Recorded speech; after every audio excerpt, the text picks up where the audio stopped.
So, is the dynasty over, or did everything for the Golden State Warriors just get revamped?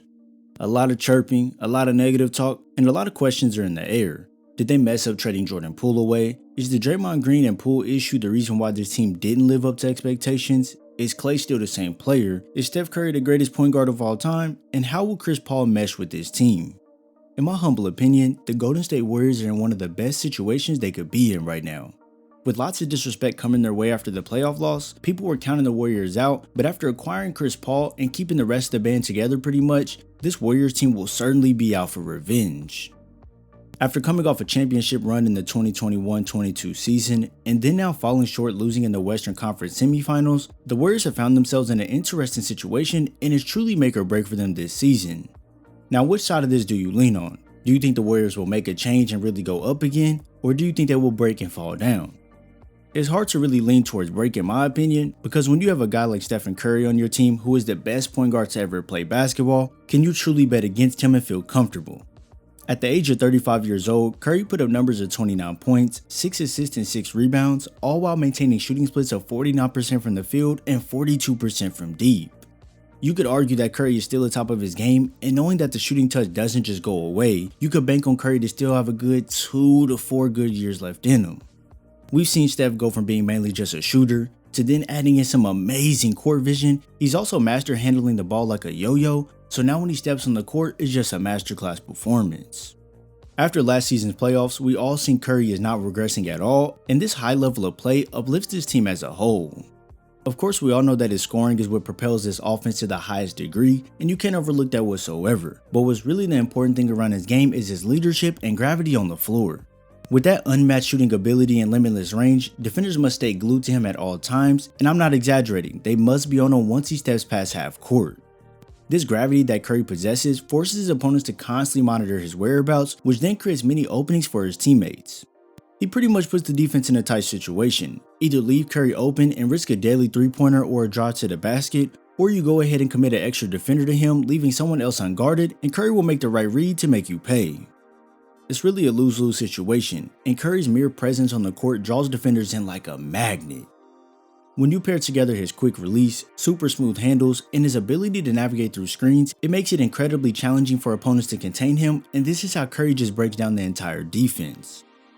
Because of these skills Curry has in his bag, you'll see teams start to send doubles and try to funnel him into bad situations, but the exceptional court vision allows him to find the open man with precision, and 9 times out of 10, he's gonna make the right play.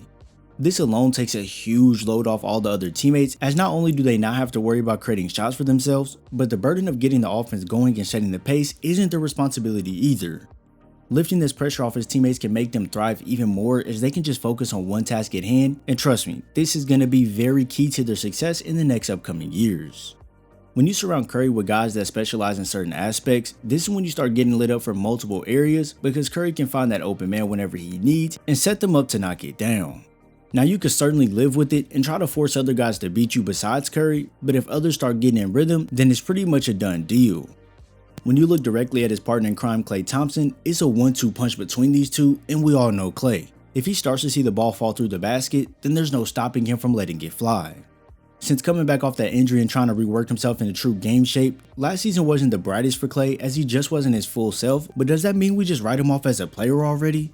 I could understand if it was 2 or 3 seasons of subpar play, but that's certainly not the case.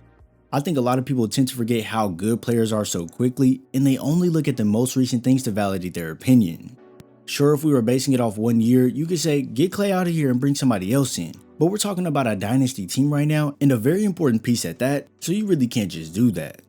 The value Klay brings to this team can't be overstated, as he's one of the most exceptional shooting guards in the NBA today, bringing in a unique set of skills and qualities that greatly contribute to this team. Now, I know people are going to have a lot to say about that, and that he isn't the same Klay and all that blah blah blah, but like I said, it was just one down year, and let me ask you this. If I told you a player was shooting 41% from deep on 10 attempts per game, would you want him on your roster? I don't know about you, man, but I'm snatching that player up and I'm putting them on the roster with a quickness. With his ability to knock down three-pointers with remarkable accuracy and efficiency, it stretches the floor out for the Warriors offense, creating tons of space for his teammates to operate. Since Klay can move off ball to get open and let it fly at any time, it forces opposing defenders to stay honest since they constantly have to worry about his presence on the perimeter, so this is when those lanes open up for Wiggins, Kuminga, and anyone else to just slash to the basket without worrying about a lot of traffic on their route. I mean bruh, Klay isn't even a slashing guy, but if the defense gets too jump happy on one of his up fakes from the perimeter, then he can also take it to the rack and go grab an easy 2 points as well. Now I'm not saying that Klay doesn't have his off games, nah, not at all, because we've all witnessed those poor shot selection moments from Klay, but like everybody says, shooters gon' shoot. So when that flame gets activated for Klay, it burns the whole entire force, and trust me, it isn't easy to put out that fire. I'm talking about shots directly off the catch, simple quick dribble pull-ups, and amazing off-ball movements directly into that smooth shooting stroke. Sure, Klay is more one-dimensional when it comes to offense at this time in his career, but like a puzzle, each piece has its role to complete the bigger picture. If you had Klay by himself, then who knows how he will perform, but like we touched on a little earlier, Klay and Steph had this uber strong chemistry that has literally been the cornerstone of the Warriors' success. This duo's ability to play off one another, run intricate off-ball screens, and find open shots for each other is unparalleled. So is it time for us to totally give up on Klay? If you ask me, the answer would be no. But if you ask me if trading for Chris Paul will help this team out as a whole, then the answer is hell yeah. And the reason I say that is because having the point guard on your team won't really take away from the offense, as it will only relieve some of the pressure for the other guys.